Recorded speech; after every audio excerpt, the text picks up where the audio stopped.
It's good to wear goggles, gloves, and a long sleeve jacket in the lab, especially for this test, and actually for the other ones too, since we're working with ethanol, to prevent spills directly on your skin. You want to wear closed-toed shoes and long pants.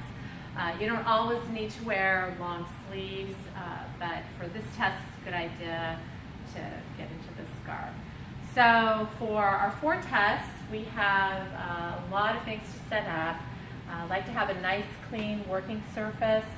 So we use this spill protector, and we also have 4 tests that we do.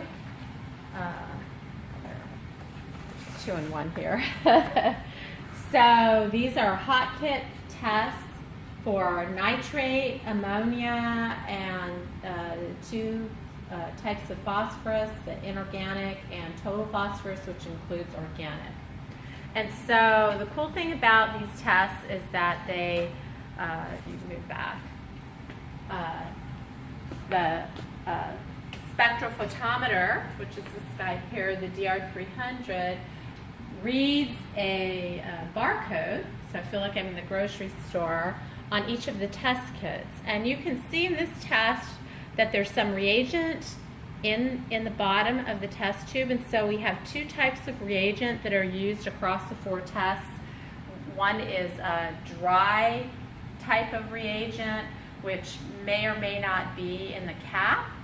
And so if we have a second cap that we need, those are provided for the phosphorus tests.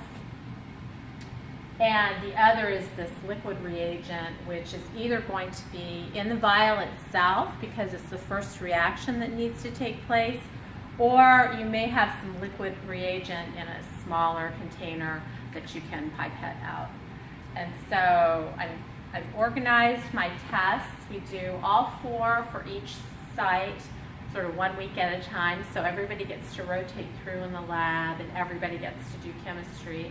And so since we've got 2 samples, I've got 2 sample vials for each type of sample. So I tried to separate them. This is my nitrate sample, the TNT 830.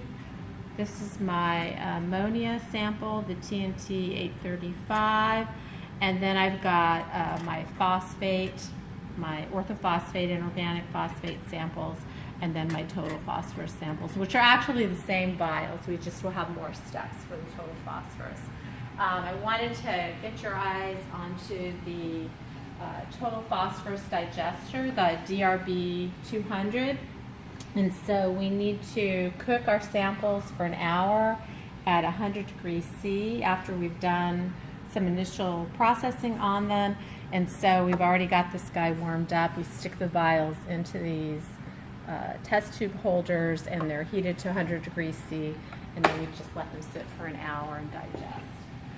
So you can also see I have this assembly of pipettes for different measurements. In one of the samples we need 5 milliliters. Even for 2 milliliter samples we can use a tiny graduated cylinder and some disposable pipettes to measure those.